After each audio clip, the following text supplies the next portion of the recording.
धून बा आज भर ढीलदार धके गावल कि ना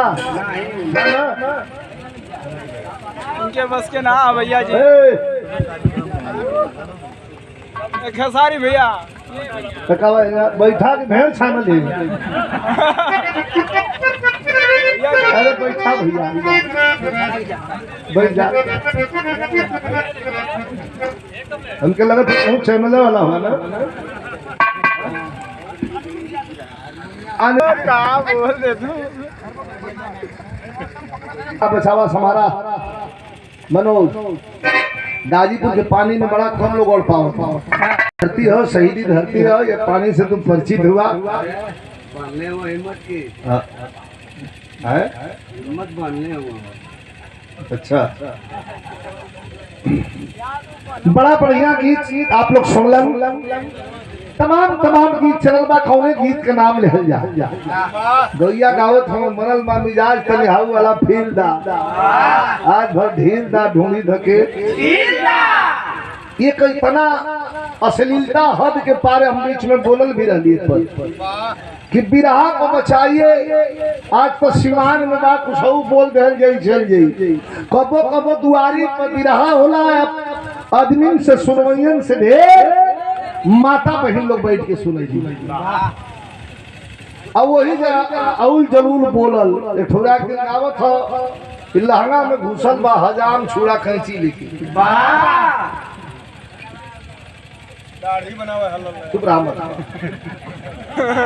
है। ये सब का ठीक हो।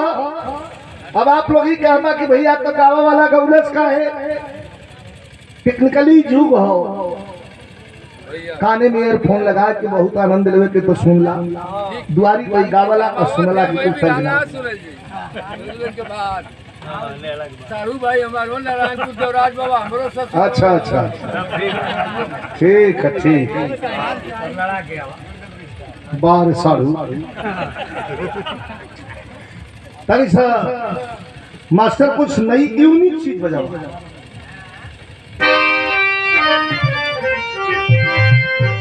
थोड़ा सा बढ़ावा ठीक है बजाओ पहले बजाओ धारा मिली बस चिड़िया में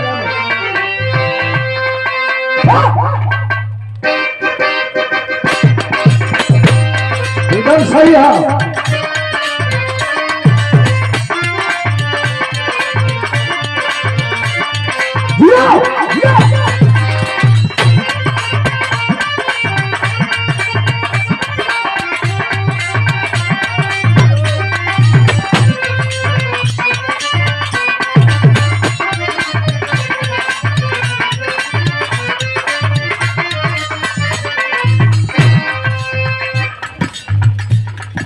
कितना बढ़िया कर एक कंपोजिशन करे वाले के हमारे तरफ से धन्यवाद। कौनो नायिका नाराज नायिका मतलब ठेठ भोजपुरी भाषा में दुल्हन नाराज अब दुल्हा मनावत हो तो कोनो बड़ी बात ना हो। वो जमाने के बाद आप लोग याद कहला कि जब रुक्मिणी नाराज रही तो कृष्ण भगवान भी मनावत रहलन। माता सती नाराज रही तो भोलेनाथ भी मनावत रहलन। माता सीता नाराज रही तो प्रभु श्री राम भी मनावत रहलन। सरस्वती नाराज रही तो ब्रह्मा जी भी मनावत रहलन। लेकिन कौनो पत्नी नाराज हो पति मनावत हो का मनावत हो कैसे मनावत हो एक नया कंपोजिशन हो का मनावत हो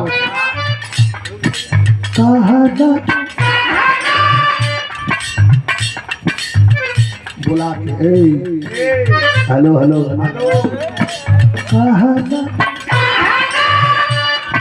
का भई बायसो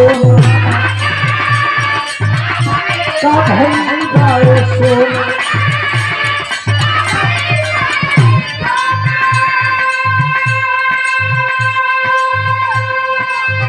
मेरा रूप बिगड़ कुछ नहीं बना।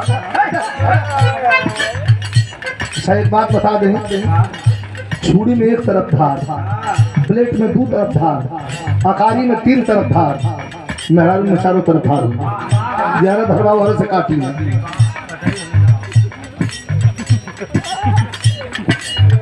फुलेंदर चंचल खगड़ी वाले कलाकार के द्वारा ये पुरस्कार है। बाबू को धन्यवाद। सुबह सुबह लाइन दिखा मनावत हमारा कहा ना का भाई बाए सोना ऐसे तो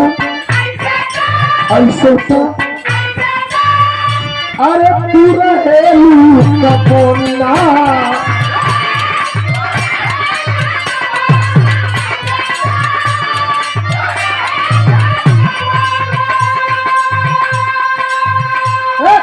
एकदम ठीक है तब मर्दा कहता चाँद जैसन चेहरा अरे चाँद जैसन चेहरा मुरझाई काहे चाँद जैसन चेहरा मुरझाई काहे अखिया लोराई ललाई काहे अखिया लोराई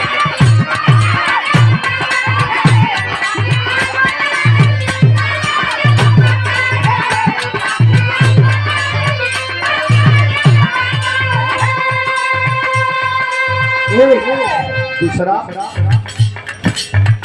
पहला मिलन ई कोनो मेहरारू को देखा चिरौरी भगवान के मनावत है का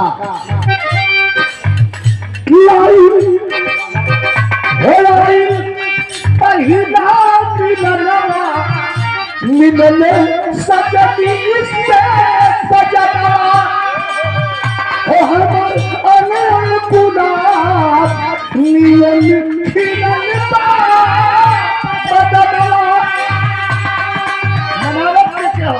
अरे सुनी सुनी भगवान अरे सुनी सुनी भगवान जब बिहान हो खेती अरे सुनी सुनी भगवान जब बिहान हो खेती आज माता जी के